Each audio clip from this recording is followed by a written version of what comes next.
నమస్తే, welcome to వైద్యం ఆరోగ్యం. క్యారియోటైపింగ్ అంటే ఏంటి? క్యారియోటైపింగ్ని ఎప్పుడు చేస్తారు? ఎవరికి చేస్తారు? క్యారియోటైప్ రిపోర్ట్ అబ్నార్మల్గా ఉంటే పరిష్కారం ఏంటి? పీజీటీ పరీక్ష అంటే ఏంటి? ఐవీఎఫ్కు ఎలాంటి లేటెస్ట్ ట్రీట్మెంట్ ఉంది? తెలియజేయడానికి మనతో ఉన్నారు Jeeva fertility centres scientific director doctor Chekuri Suvarchalavardhan గారు. వారిని అడిగి పూర్తి సమాచారం తెలుసుకుందాం. నమస్కారం డాక్టర్ గారు. క్యారియోటైపింగ్ గురించి మాట్లాడుకుంటున్నాం. ఫస్ట్ ఆఫ్ ఆల్ క్యారియోటైపింగ్ అంటే ఏంటండి? ఫస్ట్ దాని గురించి చెప్పండి. రైట్ అండి. మనిషిలో ఏంటంటే అండి 46 క్రోమోజోమ్స్ ఉంటాయి. 23 తల్లి నుంచి 23 ఫాదర్ నుంచి వస్తాయి అనమాట, తండ్రి నుంచి వస్తాయి. సో ఈ క్రోమోజోమ్స్ 46 అయినప్పుడు అంటే 23 పేర్స్ అనమాట. 23 తల్లి నుంచి 23 ఫాదర్ నుంచి కనుక ఈ క్రోమోజోమ్స్ 23కి 23 ఉన్నాయా అంటే సెట్స్, లేదా 46కి ఉన్నాయా, 46 క్రోమోజోమ్స్ ఉన్నాయా అని కనుక్కోవడానికి క్యారియోటైపింగ్ అనే పరీక్ష చేయిస్తాం. ఇదేం పెద్ద పరీక్ష కాదండి, జస్ట్ బ్లడ్ టెస్ట్ ఇస్తే బ్లడ్లో క్రోమోజోమ్స్ కరెక్ట్గా ఉన్నాయా లేదా కనుక్కోవడానికి చేసే పరీక్ష ఇది. ఓకే, అంటే ఈ క్యారియోటైపింగ్ని ఫీమేల్ ఇన్ఫర్టిలిటీకి ఎప్పుడు చేస్తారంటారు? ఫీమేల్ ఇన్ఫర్టిలిటీకి, మేల్ ఇన్ఫర్టిలిటీకి రెండింటికి చాలా ఇంపార్టెంట్ పరీక్ష అండి. కాకపోతే ఇండికేటెడ్ ఉండాలి, అంటే ఇండికేషన్ అంటే సూచనలు ఉండాలి. వచ్చారు కదా అనేసి చేసేయడంలో అర్థం లేదనమాట. అంటే జనరల్గా ఎట్లాంటి డౌట్ వచ్చినప్పుడు మీకు ఎలాంటి సూచనలు కల్పించినప్పుడు ఇలాంటి క్యారియోటైపింగ్ మేల్లో కావచ్చు ఫీమేల్లో కావచ్చు మీరు సజెస్ట్ చేస్తారు? కరెక్ట్, మంచి ప్రశ్న అండి. ఎందుకంటే సపోజ్ ఆ ఫీమేల్ పేషెంట్లో, కపుల్లో ఫీమేల్ పేషెంట్లో ప్రీవియస్ మిస్క్యారేజెస్ ఉన్నాయనుకోండి, ప్రీవియస్ అంటే ముందు గర్భం వచ్చి వెళ్ళిపోవడము, లేదా ఒక అబ్నార్మల్ చైల్డ్ పుట్టడము, లేదా వాళ్ళకి తరతరాలుగా ఏదో ఒక ఫ్యామిలీ తెలిసిన జబ్బు ఏదైనా వస్తుందనుకోండి, లేదా ఆమె ఏజే ఎక్కువ ఉందనుకోండి, ఒక 38, 40 అలాగా దాటిందనుకోండి, అలాంటప్పుడు క్యారియోటైప్ చేయించుకుంటే మంచిదని చెప్తామన్నమాట. లేదా ఏజ్ కన్నా ముందే అండాశయాల్లో పవర్ తగ్గిపోతుంది అనుకోండి, దీన్ని ప్రీమెచ్యూర్ ఓవేరియన్ ఫెయిలియర్ అంటాం. అంటే ఏజ్ కన్నా ముందు ఓవరీస్ బలం తగ్గిపోతుంది, నంబర్ తగ్గిపోతుంది, క్వాలిటీ తగ్గిపోతుంది అనుకోండి, అలాంటప్పుడు క్యారియోటైపింగ్ టెస్ట్ చేయమని చెప్తాము. ఈ రిపోర్ట్ బట్టి ఏంటంటే ఎక్కడైనా ఏదైనా క్రోమోజోమ్ తప్పిందా, ఎక్కడైనా ఏమైనా క్రోమోజోమ్లో ఏదైనా బ్రేక్ వచ్చిందా, ఎక్కడైనా ఏదైనా క్రోమోజోమ్లో ఏదైనా అంటే తిరిగిపోయిందా, అలాంటి ప్రాబ్లమ్స్ ఏమన్నా ఉన్నాయా అనేది కనుక్కోవచ్చు. సో ఈ చిన్న చిన్న బ్రేక్స్, ఈ చిన్న చిన్న ట్విస్ట్ టర్న్ క్రోమోజోమ్స్లో ఏదన్నా ఉన్నా ప్రతి దానికి ఒక ఫలితం ఉంటుందన్నమాట. సో మేబీ క్యాన్సర్ రావచ్చు, మేబీ డైజెషన్ ప్రాబ్లమ్స్ ఉండొచ్చు, అక్కడ నుంచి ఏదైనా ఉండొచ్చు, హెయిర్ ఫాల్ ఉండొచ్చు, ఎన్నో ఉంటాయి. అంటే క్రోమోజోమ్స్లో మనకి కావాల్సింది, మనం ఇప్పుడు సంతానలేమి సమస్య గురించి మాట్లాడుతున్నాం కనుక క్రోమోజోమ్స్లో కూడా ఏదైనా ప్రాబ్లం ఉన్నా ఇన్ఫర్టిలిటీకి, సంతానలేమి సమస్యకి గురి అవుతారనమాట. సో ఇది కనుక్కోవడం ఇంపార్టెంటే, కాకపోతే ఇండికేషన్స్ ఉంటాయి, మీరు అన్నట్టు సూచనలు ఉంటాయి, అవి పట్టుకొని మనకు కనిపిస్తున్నాయి, ప్రీవియస్ ఫెయిలియర్స్ ఉన్నాయంటే ఖచ్చితంగా ఫీమేల్ ఫర్టిలిటీలో కూడా ఇవి క్యారియోటైపింగ్ చేయించాలన్నమాట. సేమ్ మేల్లో కూడా అంతే అంటారా? మేల్లో అంతే అండి, కానీ మేల్లో ఇంకా సీరియస్గా చేయించే అవకాశాలు ఉంటాయి. ఎందుకంటే సపోజ్ వీర్యకణాల్లో 10 మిలియన్ కన్నా తక్కువ కౌంట్ ఉందనుకోండి, నంబర్ ఆఫ్ వీర్యకణాలు, సీమెన్ అనాలిసిస్ అంటే వీర్యం పరీక్ష చేయించినప్పుడు కౌంట్, కదలిక, ఆకారం అనేది చూస్తామన్నమాట. వీటిలో మూడిట్లో ఏ తేడా ఉన్నా ఈ క్యారియోటైపింగ్ అనేది చేయించుకుంటే అసలు ఎందుకు ఈ ప్రాబ్లం ఉందో అనేది తెలుస్తుంది. ఈ ప్రాబ్లం ఫ్యూచర్ జనరేషన్లో కూడా వెళ్తుందా లేదా అనేది కూడా తెలుస్తుంది. సో కౌంట్ తక్కువ ఉందనుకోండి, అలాంటప్పుడు 10 మిలియన్ కన్నా తక్కువ ఉంటే అది చేయించుకోవాలన్నమాట. మొటిలిటీ తక్కువ ఉందనుకోండి, దాంట్లో కూడా ఏదైనా ప్రాబ్లం ఉందా, లోపల ఏదైనా జెనెటిక్ ప్రాబ్లం ఉందా అనేది కనుక్కోవచ్చు. ఆకారంలో ప్రాబ్లం ఉన్నా ఈ టెస్ట్ చేయించుకొని నేను అన్న క్రోమోజోమ్లో బ్రేక్ ఉందా, లేదా కదిలిపోయిందా, అది ట్విస్ట్ అయిందా, అలాంటివన్నీ, అంటే దాన్ని మేము మా భాషలో ట్రాన్స్లోకేషన్, ఇన్వర్షన్, డిలీషన్ అవన్నీ అంటాం. అంటే ఈ క్రోమోజోమ్స్ అనేవి కోడ్స్ ఉంటాయండి, దాంట్లో అన్ని కోడెడ్ లాంగ్వేజ్, సాఫ్ట్వేర్లో ఎలా కోడ్స్ ఉంటాయో అలానే మాకు కూడా కోడ్స్ ఉంటాయి ఆ క్రోమోజోమ్స్లో. దీంట్లో ఏ కోడ్ పోయినా ఆ బేబీ పెరిగే అవకాశాలు ఉండవు, పెరిగిన అబ్నార్మాలిటీ అవకాశాలు ఎక్కువ ఉంటాయి అన్నమాట. అలాగే డాక్టర్ గారు ఇంతకుముందు మేల్లో ఫీమేల్లో చెప్పారు ఎలాంటి సిమ్టమ్స్ ఉంటాయి ఏంటి అని. అది క్యారియోటైపింగ్ కనుక అబ్నార్మల్గా వస్తే పరిష్కారం ఏంటంటారు? అప్పుడు ఎలాంటి సొల్యూషన్ ఉంటుంది? అండి ఫస్ట్ ఆఫ్ ఆల్ ఈ రిపోర్ట్ అబ్నార్మాలిటీ పట్టుకోవడము కొంచెం కష్టమే. బికాజ్ ఈ హోల్ అంటే జీన్స్ అనేవి మనకు తెలిసొచ్చాయి కానీ, అంటే 46 క్రోమోజోమ్స్ ఉంటాయని తెలిసొచ్చాయి కానీ ఎక్కడ ఏ డిఫెక్ట్ ఉంటే ఏ జబ్బు వస్తున్నది మొత్తం తెలియలేదు మనకి. ఇంకా సైన్స్ అక్కడ దాకా వెళ్ళలేదు. కోర్స్ చాలా మటుకు పట్టుకోగలిగాము. ఎందుకంటే సపోజ్ నేను చెప్పాను కదా, పేర్స్లో ఉంటాయి ఈ క్రోమోజోమ్, ఒకటి అమ్మ నుంచి ఒకటి నాన్న నుంచి చెప్పాను. ఏదైనా 2 ఉండాలి. 3 ఉన్నాయి అనుకోండి, మళ్ళీ అబ్నార్మాలిటీస్ ఉంటాయి. ఒకటే ఉందనుకోండి, మళ్ళీ అబ్నార్మాలిటీస్ ఉంటాయి. కొన్ని మామూలు భాషలో చెప్పాలంటే డౌన్ సిండ్రోమ్, అంటే మీరు ఈ కొన్ని ఇళ్లలో చూస్తుంటారు, కొంచెం అబ్నార్మల్ చైల్డ్ ఉంటాడు, బేబీ ఉండడము. అది ఏజ్ బాగానే ఉంటుంది కానీ అది పెరిగే కొద్ది కూడా ఆ అబ్నార్మాలిటీ అలానే ఉంటుంది. అంటే ఫిజికల్ గా పెరుగుతారు తప్ప మెంటలీ పెరగరు. ఆటిస్టిక్ కిడ్స్ ఇవన్నీ ఉంటాయి అనమాట, చాలా రకరకాలుగా. టర్నర్ సిండ్రోమ్ ఇవన్నీ ఏంటంటే క్రోమోజోమల్ అబ్నార్మాలిటీస్. ఏదైనా పెరిగినా ఏదైనా తగ్గినా క్రోమోజోమ్స్లో ఈ ప్రాబ్లమ్స్ కనిపిస్తే కనుక అబ్నార్మాలిటీస్ కూడా కొన్నిసార్లు ఫిజికల్గా ఉంటాయి, కొన్నిసార్లు మెంటల్గా ఉంటాయి, కొన్నిసార్లు లోపల ఆర్గన్స్లో దెబ్బ కొడితే ఇవి. సో ఈ ప్రాబ్లమ్స్ ఉంటాయి కనుక ఈ క్యారియోటైప్ రిపోర్ట్ అబ్నార్మల్ ఉందంటే తప్పకుండా ఇది సీరియస్గా తీసుకోవాలి. కోర్స్ కొన్నిటికి ఉన్నాయి, కొన్నిటికి లేవన్నాను. బట్ కొన్ని ఉన్న వాటిలో ఏంటంటే బేసిక్గా సొల్యూషన్స్ ఉంటాయి. ఎలా అంటే సపోజ్ ఇప్పుడు మనం సొల్యూషన్ గురించి మాట్లాడే ముందు శైలజ సిద్దిపేట నుంచి కాలర్ ఉన్నారు, కాల్ తీసుకుందాం. శైలజ గారు, డాక్టర్ గారు ఉన్నారమ్మా, మీ ప్రాబ్లం ఏంటో చెప్పండి నేరుగా. నమస్కారం మేడం. నమస్కారం అండి, చెప్పండి శైలజ గారు. మేడం, మా హస్బెండ్ కి స్పెర్మ్ కౌంట్ తక్కువ ఉంది. ఓకేమా. మొటిలిటీ కూడా తక్కువ ఉంది. అయితే నాకు ఒకసారి 7 weeks కి పోయింది మేడం, ఇట్లా ప్రెగ్నెంట్ అయిపోయింది. మళ్ళీ ఇప్పుడు కూడా 2 weeks కే పోతుంది. ప్రెగ్నెన్సీ వచ్చి పోతుందమ్మా? ఎన్నిసార్లు అయిందమ్మా ఇలాగా? ఎన్నిసార్లు అయింది ఇలాగా? ఇప్పుడు ఇది సెకండ్ టైం మేడం. సెకండ్ టైమేనా? ఓకే. మీ వయసు ఎంతమ్మా? 31 అండి. 31. మీ ఆయన వయసు కొంచెం ఎక్కువ ఉంటుందని అనుకుంటున్నాను. డెఫినెట్గా కౌంట్, మొటిలిటీ, మార్ఫాలజీ అంటే ఆకారం, కదలిక, కౌంట్లో తక్కువ ఏదన్నా ప్రాబ్లమ్స్ ఉన్నాయనుకోండి, అవి ప్రెగ్నెన్సీకి కూడా ప్రాబ్లమాటిక్గా ఉంటాయి. అంటే మిస్క్యారేజెస్ అవ్వడం, అబ్నార్మాలిటీస్ అవ్వడం, ఇవన్నీ వాటికి కూడా కారణాలు స్పర్మ్లో ప్రాబ్లమ్స్ ఉండడం వల్ల అవుతాయి అన్నమాట. సో కంగారు పడకండి, ప్రతిదానికి ఒక సొల్యూషన్ ఉంది. కోర్స్ మీ వైపు కూడా అన్నీ చూడాలి. మీ థైరాయిడ్ బాగుందా, మీ బ్లడ్ షుగర్ కంట్రోల్లో ఉందా, మీ ప్రోలాక్టిన్ బాగుందా, ఇవన్నీ హార్మోన్స్ కరెక్ట్గా చూసుకోవాలండి. కంగారు పడకండి, దీనికి సొల్యూషన్ ఉంది. 31 కనుక 31 అంత ప్యానిక్ అయ్యే వయసు కాదు. కాకపోతే ఈ వయసులో కొంచెం ట్రీట్మెంట్ తీసుకోగలిగితే మీకు సొల్యూషన్ అనేది తొందరగా వస్తుంది. సో మీ ఆయనకి ఏంటంటే బేసిక్గా ఈ క్యారియోటైపింగ్ అనేది ఒక్కసారి చేయించుకోవాలి. లేదు చేయించుకోలేకపోయినా అసలు ఈ ఆకారం అనేది బాగుందనుకోండి, ఈ కదలే స్పర్మ్స్ వాడి ఐవీఎఫ్కి వస్తే మీరు సక్సెస్ అనేది తొందరగా పొందుతారు. ఎందుకంటే 31 ఈ ఏజ్లో ఏంటంటే సక్సెస్ రేట్ 40-50% కాదు కదా, 50-60 కూడా వెళ్తుంది అనమాట. అంటే 10 మంది వచ్చారంటే ఒక 5-6-7 పీపుల్ ప్రెగ్నెంట్ అవుతారు ఈ ఏజ్లో గ్రూప్లో. సో మీరు తొందరగా యాక్షన్ తీసుకొని కౌంట్ తక్కువ నిరాశపడకండి, మొటిలిటీ తక్కువ నిరాశపడకండి. నేను ఎంతనో ఏంటో కనుక్కోలేదు, బట్ మా దగ్గర ఐవీఎఫ్ ల్యాబ్లో ఎలాంటి ప్రొసీజర్స్ ఉంటాయంటే కదలిక తక్కువ ఉన్న వాటిలో ఒక చిన్న సొల్యూషన్ లాంటిది వేస్తాం. అది వేస్తే ఏంటంటే మొటిలిటీ అనేది పెరుగుతుంది. మొటిలిటీ పెరిగినప్పుడు కదలే స్పర్మ్స్ని తీసుకొని ఐవీఎఫ్ చేయగలుగుతాం. నార్మల్ బేబీస్ పుడతారు, ఎక్కువ ఉంటాయి, అక్కడ నుంచి సెలెక్ట్ చేసుకొని ఆ బేబీస్ని బాగున్న వాటిని గర్భసంచిలోకి వేయడం జరుగుతుంది. సో నిరాశపడకండి, మీ రిపోర్ట్స్ అవన్నీ తీసుకొని రండి, మీకు కరెక్ట్ సలహా ఇస్తాము. అలాగే ఇంతకుముందు క్యారియోటైపింగ్ అబ్నార్మల్గా ఉంటే సొల్యూషన్ గురించి చెప్తున్నారు. అంటే జీన్స్ని మటుకు మనం ఏం చేయలేము కదా, అవి అబ్నార్మల్ ఉన్నాయంటే తప్పకుండా అబ్నార్మల్ ఉన్నాయి. కొన్ని డెఫినెట్గా అవాయిడ్ చేసే డిజీజెస్ ఉంటాయి, కొన్ని ఏంటంటే పట్టుకునే అంటే మేము బైపాస్ చేయొచ్చు అనమాట. అంటే it's okay, it's not a big disorder అని కనుక్కోవచ్చు.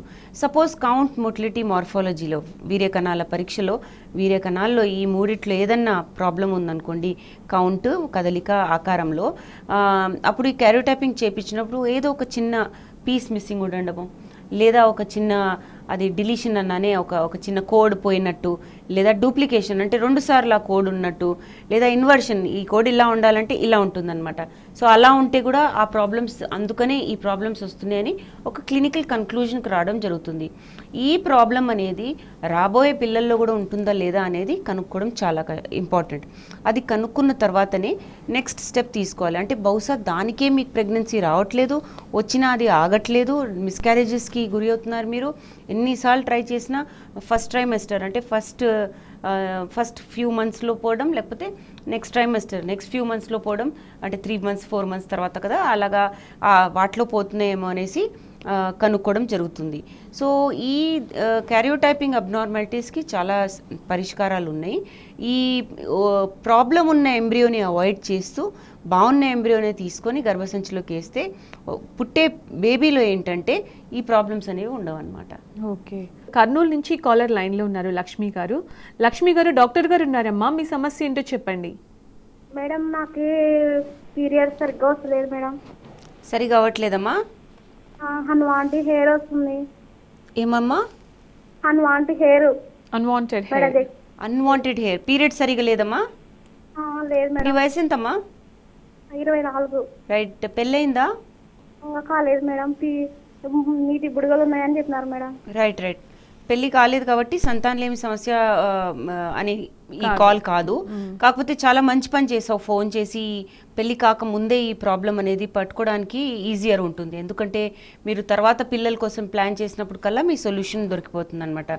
బేసిక్గా ఏంటంటే అన్వాంటెడ్ హెయిర్ ఎక్కువ ఉండడము, నీటి బుడుగులు ఉండడం, ఇవన్నీ ఏంటంటే పాలిసిస్టిక్ ఓవరీస్. అంటే మీ అండాశయాల్లో అండాలు చాలా ఉన్నాయి, అవి విడుదల అవ్వట్లేదు అనమాట. నెలకు ఒకసారి విడుదల అవ్వాలి, అది సరిగా విడుదల అవ్వదు అనమాట. సో మీరు ఏం చేస్తారంటే బేసిక్గా ఏంటంటే మీ పీరియడ్స్ రెగ్యులర్ అవ్వడానికి, అండం విడుదల అవ్వడానికి, అవన్నీ చెక్ చేయడానికి చిన్న చిన్న మందులు పెట్టడము, మీకు ఎక్సర్సైజ్ చేయమని చెప్పడము. బికాజ్ మీ వెయిట్ ఎంతనో నేను అడగలేదు, ఏజ్ 23 కానీ ఈ పీసీఓడి వాళ్ళకి ఏంటంటే వెయిట్ కొంచెం ఎక్కువ ఉంటుంది. ఈ వెయిట్ ఒక 3 to 5 kilos తగ్గించినా మీ పీరియడ్స్ అనేవి రెగ్యులర్ అయ్యే అవకాశాలు ఉంటాయి అన్నమాట. సో తప్పకుండా ఒకసారి వస్తే మీకేం చేయమండి, పొట్ట మీద నుంచి స్కాన్ చేసి అండాశయాలు ఎలా ఉన్నాయో చూస్తాము, పీరియడ్ రెగ్యులర్ అవ్వడానికి కొంచెం ఇవ్వచ్చు, మీ వెయిట్ మేనేజ్మెంట్లో మీకు హెల్ప్ చేస్తాము. ఇవన్నీ చేయగలిగితే మీకు ఏం ప్రాబ్లం ఉండదు. కాకపోతే ఈ డ్యూరేషన్ ఏంటి, అసలు మీ పీసీఓడి ఎంత సీరియస్గా ఉందో, ఎంత సివియర్ ఉందో అనేది కనుక్కొని సొల్యూషన్ అనేది ఇప్పుడే చేసుకుంటే మీకు పిల్లలు ఈజీగా పుట్టేస్తారు. అలాగే డాక్టర్ గారు, పీజీటీ పరీక్ష అని అంటూ ఉంటారు కదా, అసలు పీజీటీ పరీక్ష అంటే ఏంటండి? అంటే దీన్ని మా భాషలో ప్రీ ఇంప్లాంటేషన్ జెనెటిక్ టెస్టింగ్ అంటాము. చాలా పెద్ద పదం, కన్ఫ్యూజ్ అవ్వకండి. బేసిక్గా ఏంటంటే ఈ ఎంబ్రియోస్ ఏవైతే ఐవీఎఫ్ నుంచి తయారవుతాయో, అంటే ఈ టెస్ట్ ట్యూబ్ బేబీ ప్రొసీజర్ చేసి మేము ఏవైతే ఎంబ్రియోస్ తయారు చేస్తామో, మీ పిల్లలు తయారు చేస్తామో, వాటిలో ఏదైనా అబ్నార్మాలిటీ ఉందా లేదా అని కనుక్కోవడానికి చేసే పరీక్ష పీజీటీ పరీక్ష, ప్రీ ఇంప్లాంటేషన్ జెనెటిక్ టెస్టింగ్. మీరు పీజీటీ అని గుర్తుపెట్టుకోండి. సో దీంట్లో ఏం చేస్తాము, ఎందుకు చేస్తాం ఫస్ట్ అనేది కనుక్కోవాలి. మీకు ఆల్రెడీ ప్రీవియస్ ప్రెగ్నెన్సీస్ వచ్చిపోతున్నాయి అనుకోండి, లేదా ప్రీవియస్ 2-3 cycles ఐవీఎఫ్ చేయించుకొని, అంటే టెస్ట్ ట్యూబ్ బేబీస్ చేసినా పాజిటివ్ రావట్లేదు అనుకోండి, మీ హస్బెండ్ వీర్యకణాల్లో ప్రాబ్లం ఉన్నాయి అనుకోండి, ఈ కౌంట్, కదలిక, ఆకారం దేంట్లో అయినా ప్రాబ్లం, మీ క్యారియోటైపింగ్ రిపోర్ట్, ఇందాక మాట్లాడిన క్యారియోటైపింగ్ రిపోర్ట్లో ఏదైనా అబ్నార్మాలిటీ ఉంది, మనకు ఒక డిజీజ్ వచ్చే అవకాశాలు ఉన్నాయి, ఒక జబ్బు రాబోయే పిల్లలకి వస్తుందని తెలిస్తే తప్పకుండా ఈ పీజీటీ టెస్ట్ అనేది చేయాలన్నమాట. ఇంకొక ముఖ్యమైన కారణం ఏంటంటే ఈ ఫీమేల్ పార్ట్నర్ అంటే వైఫ్ ఏజ్ చాలా ఎక్కువ ఉందనుకోండి, అప్పుడు ఈ క్రోమోజోమ్స్లో ప్రాబ్లమ్స్ అనేవి చాలా కామన్ అనమాట. ఎందుకంటే 30 నుంచి 30 ఏళ్ళు వచ్చాయంటే సహజంగా కూడా ఆడవాళ్ళకి ఏంటంటే ఆ అండాల్లో క్రోమోజోమ్స్ అనేవి అబ్నార్మాలిటీ పెరుగుతూ ఉంటుందన్నమాట. 35 నుంచి అవి ఇంకా ఎక్కువ అవుతాయి. ఒక 70 నుంచి 80% అండాలలో 40 తర్వాత అబ్నార్మాలిటీస్ ఉంటాయి. సో దీని ఇంపార్టెన్స్ ఏంటంటే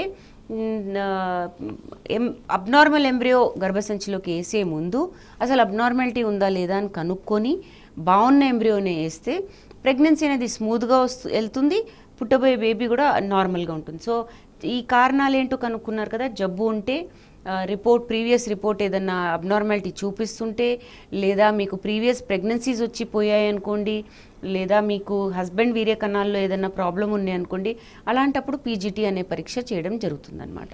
ఇది చేయడం వల్ల ఫర్దర్గా వచ్చే కాంప్లికేషన్స్ కూడా చాలా వరకు తగ్గించుకోవచ్చు. ప్రొసీజర్ కూడా చాలా ఈజీ. రైట్, కాలర్ ఉన్నారు వసంత నల్లగొండ నుంచి. వసంత గారు మాట్లాడండి అమ్మా, మీ ప్రాబ్లం ఏంటో చెప్పండి, డాక్టర్ గారు ఉన్నారు. Okay madam. Hello madam. చెప్పండమ్మా. మేడం ఫస్ట్ ఒక అబార్షన్ అయింది, తర్వాత మళ్ళీ పాప, మళ్ళీ సెకండ్ థర్డ్ టైం బాబు 7 months. అంటే పాపకు కూడా స్టిచ్చింగ్ వేసిరు, మళ్ళీ కూడా స్టిచ్చింగ్ వేసిరు బాబుకు కూడా. కాకపోతే అవి తిప్పుకొని అబార్షన్ డెలివరీ జరిగింది.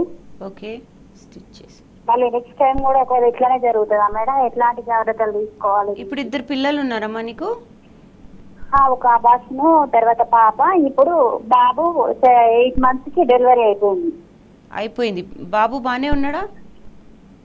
లేదు మేడం, 5 days ఐసీలో ఉంచి 6 days చనిపోయిండు. Okay okay.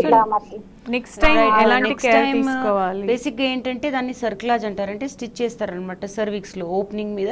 అంటే ఓపెనింగ్ అంటే మరీ పెద్ద ఓపెనింగ్ ఉండదు కదా, చాలా చిన్న గర్భసంచిలో ఆ బేబీ పెరుగుతున్నప్పుడు అది ఏదన్నా ఓపెనింగ్ అనేది కొంచెం పెద్దగా అవుతుంటే స్టిచ్ చేస్తారనమాట. స్టిచ్ చేయడంకి మీకు జరిగిన ఈ సమస్యకి కనెక్షన్ లేదమ్మా. స్టిచ్ చేస్తున్నారంటే వేయించుకోండి. అదేంటంటే ఆ సర్విక్స్ అనేది పెద్దగా అయ్యే కొద్దీ అబార్షన్ ఛాన్సెస్ ఎక్కువ ఉంటాయని వేస్తారు. వేసుకుంటే వేసుకోండి, దాంతో ప్రమాదం ఏం లేదు, ప్రాబ్లం ఏం లేదు. మీ గైనకాలజిస్ట్ మీ డాక్టర్ గారు ఏం సలహా ఇస్తారు? ఎందుకంటే స్కాన్ బట్టి, మీ గ్రోత్ బట్టి, బేబీ గ్రోత్ బట్టి, మీ వెయిట్ బట్టి అన్నీ చూసుకుంటూ వాళ్ళు ఈ డెసిషన్ తీసుకుంటారు. కాబట్టి దీంతో భయపడకండి. ఒకసారి అయిందని మళ్ళీ ఈ ప్రాబ్లం మీకు అవుతుందనేసి అనుకోకండి. రైట్. మరో కాలర్ రూప ఉన్నారు, కాల్ కట్ అయిన ఇంతకుముందు కృష్ణా డిస్ట్రిక్ట్ నుంచి. రూప గారు, డాక్టర్ గారితో మాట్లాడండి అమ్మా. హలో రూప గారు చెప్పండి. మ్యారేజ్ అయ్యి 7 months అవుతుందండి. 7 months అమ్మా? 7 months అండి. 20 years అండి. ప్రెగ్నెన్సీ గురించి తెలుసుకోదామని కాల్ చేసామండి. ఫ్రీక్వెన్సీ చూడమని. పీరియడ్స్ రెగ్యులర్గా ఉన్నాయా? రెగ్యులర్ గా ఉంటుందండి. రైట్. సో బేసిక్గా అర్థం చేసి, మంచి ప్రశ్న ఇది, మంచి అవేర్నెస్ ప్రశ్న. అండ్ ఇది మనకి సరిగా స్కూళ్ళల్లో పేరెంట్స్ సరిగా చెప్పరు కాబట్టి మనకు ప్రెగ్నెన్సీ ప్లానింగ్ అనేది నేర్పలేదు. ఇది ఎక్కడో గూగుల్లో సగం ఇన్ఫర్మేషన్ పొందుకుంటారు. సో మంచి ప్రశ్న అడిగామమ్మా. బేసిక్గా ఏంటంటే రెగ్యులర్ సైకిల్ ఉన్నప్పుడు ఏంటంటే around 12th day to 14th day, అంటే రెగ్యులర్ సైకిల్ అంటే 21 days to 28 days సైకిల్లో around 12th to 14th day అప్పుడు ఏంటంటే ఒక అండం విడుదలై ట్యూబ్లో వచ్చి వెయిట్ చేస్తుంది. ట్యూబ్స్ అనేవి చాలా ఇంపార్టెంట్ అనమాట. అవి ఓపెన్గా ఉండాలి. అవి అండం వచ్చి ఆ ట్యూబ్లో ఉన్నప్పుడు వీర్య కణాలు డిపాజిట్ అయినాయి అనుకోండి, అంటే మీరిద్దరూ కలిసారనుకోండి, అప్పుడు వీర్య కణాలు ఏంటంటే వెళ్ళి అండాన్ని ఫలదీకరణం చేస్తాయి. సో ఇది చాలా ఇంపార్టెంట్ ప్రొసీజర్. ఆ అండం అనేది ఎప్పటికక్కడ ఉండదు, దానికి షెల్ఫ్ లైఫ్, అంటే దానికి లైఫ్ అనేది ఒక 2 days బట్టికి. స్పర్మ్స్ అనేవి 3 days ఉంటాయి గర్భసంచిలో, కానీ అండానికి 2 days ఉంటాయి. సో టైమింగ్ అనేది చాలా ఇంపార్టెంట్. మీ పీరియడ్స్ రెగ్యులర్గా ఉన్నాయంటే బేసిక్గా మేము చెప్పేది ఏంటంటే పీరియడ్ అయిన తర్వాత ఒక 7-8 days పీరియడ్ అయిన తర్వాత ఆల్టర్నేట్ డేనో లేదా వారానికి 3 సార్లు ట్రై చేయడం తప్పేం లేదు. బేసిక్గా ఏంటంటే స్పర్మ్స్ అనేవి ఎగ్ వరకు చేరగలగాలి. సో 7 months కాబట్టి మీరు ఇంకొక 1 year తప్పకుండా ట్రై చేయొచ్చు. అలాగే ఐవీఎఫ్ విషయానికి వస్తే డాక్టర్ గారు, డైరెక్ట్గా ఐవీఎఫ్కు కారణాలు ఏంటంటారు? అంటే చాలా కారణాలు ఉంటాయి. కాకపోతే ముందు బేసిక్గా ఏంటంటే ఐవీఎఫ్ చెప్పినప్పుడు అవగాహన, దాని గురించి అవేర్నెస్ లేదు కాబట్టి మాకు డైరెక్ట్గా ఎందుకు చెప్తారు అని చెప్తారు. సో ఈ కారణాలు ఏంటో కనుక్కుంటే it's very easy for the patient to understand మాకు డైరెక్ట్గా ఎందుకు చెప్పారు. సో ఏజ్ ఎక్కువ ఉందనుకోండి, ఒక 35 దాటేసి 38, 40 దాకా వెళ్తున్నారు, 40 దాటారు అనుకోండి, అలాంటప్పుడు డెఫినెట్గా we know that the equality is లో.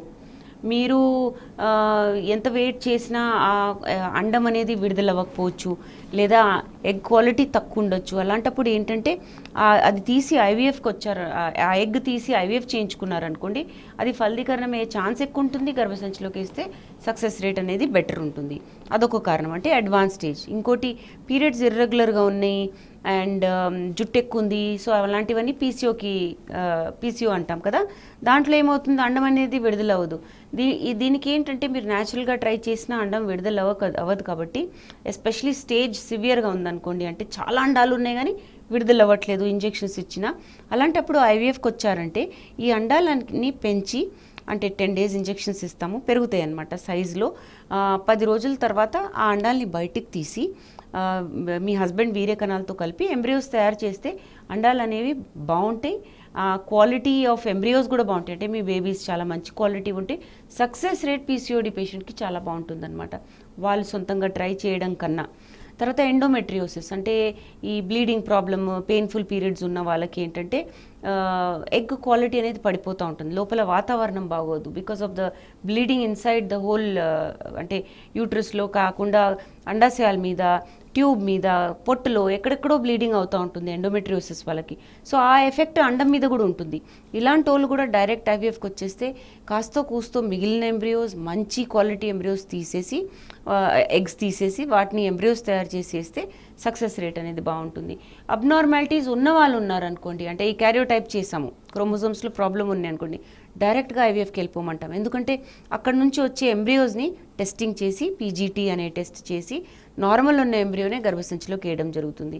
లేదా తక్కువ ఏజ్ ఉన్న అండాశయాల పవర్ తగ్గిపోతుంది అనుకోండి, ప్రీమెచ్యూర్ ఓవేరియన్ ఫెయిలియర్, పవర్ తగ్గిపోతుంది, అసలు తక్కువే ఉన్నాయి అనుకోండి, టైం వృధా చేయడంలో అర్థం లేదనమాట. ట్యూబ్స్ బ్లాక్ ఉన్నాయి అనుకోండి, వాళ్ళు ఖచ్చితంగా తొందరగా వచ్చేయాలి. వాళ్ళు లేట్ చేసినా లాభం లేదు, తొందరగా వస్తే తొందరగా సక్సెస్ పొందుతారు. So there are lot of wait చేయడం అర్థం కూడా లేదు.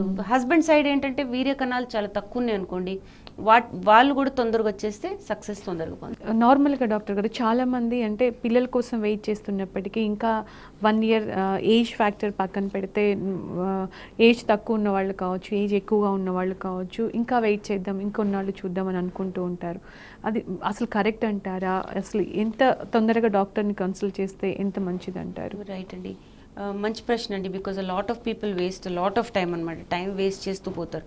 బేసిక్గా 30 కన్నా తక్కువ ఉన్నారు, 1 year నుంచి ట్రై చేస్తున్నారు, అండ్ పీరియడ్స్ రెగ్యులర్గా ఉన్నాయి అంటే కొంచెం వెయిట్ చేయొచ్చు. అంటే అది కూడా ఏంటి 1 year or 2 years. ఇందులో ఏంటంటే about quite a few people get pregnant అనమాట. కాకపోతే 1 year 2 years తర్వాత వెయిట్ చేసినా అవ్వట్లేదు అనుకోండి, ఎస్పెషలీ 30, మీరు తక్కువ ఏజ్ అంటున్నారు కాబట్టి, వాళ్ళు ఏంటంటే పరీక్ష చేయించుకోవడంలో ఏమీ లేదండి. బేసిక్గా ఇవి ఏంటంటే కట్ ఓపెన్ చేసి సర్జరీ చేసి కనుక్కునే ప్రొసీజర్స్ కాదు కాబట్టి బ్లడ్ టెస్ట్లు, ఒక స్కాన్, ఒక వీర్యకణం పరీక్ష చేయించుకుంటే వాళ్ళకి కనీసం ప్రాబ్లం లేదని తెలుస్తుంది, వాళ్ళు ఇంకా కొంచెం ట్రై చేయడంలో అర్థం ఉంది.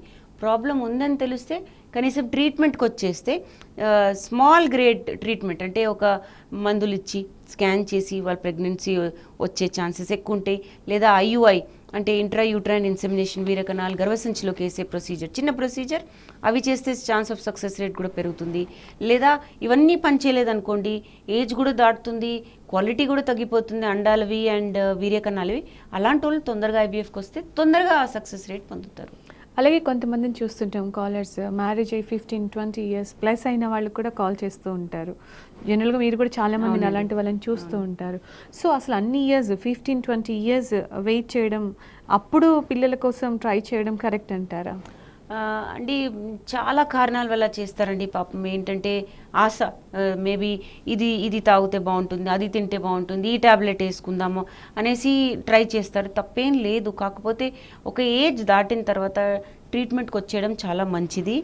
ఏజ్ అయ్యే కొద్దీ ఏంటంటే అండాల్లో క్వాలిటీ మిగలదు, స్పర్మ్స్లో క్వాలిటీ కూడా బాగోదు. సో వెయిట్ చేయడంలో అర్థం లేదు. 30 తర్వాత ఏంటంటే సక్సెస్ రేట్ అనేది తగ్గుతూ ఉంటుంది. సో మీరు 30 నుంచి 35 వరకు ఓకే, కానీ 35 తర్వాత ట్రీట్మెంట్కి రాకపోవడం మంచిది కాదండి. రైట్ డాక్టర్, ఇవాళ చాలా విషయాలు తెలియజేశారు. క్యారియోటైపింగ్ అంటే ఏంటి, దాన్ని ఎలా చేస్తారు, చేస్తుంది అబ్నార్మల్గా ఉంటే ఎలాంటి సొల్యూషన్ ఉంటుంది, అలాగే పిల్లలు లేని వాళ్ళకి మీ దగ్గర ఎలాంటి సొల్యూషన్ దొరుకుతుంది, చాలా విషయాలు చెప్పారు. థ్యాంక్ యూ సో మచ్ అండి. ఇది ఇవాల్టి వైద్యం ఆరోగ్యం. Stay tune to T news.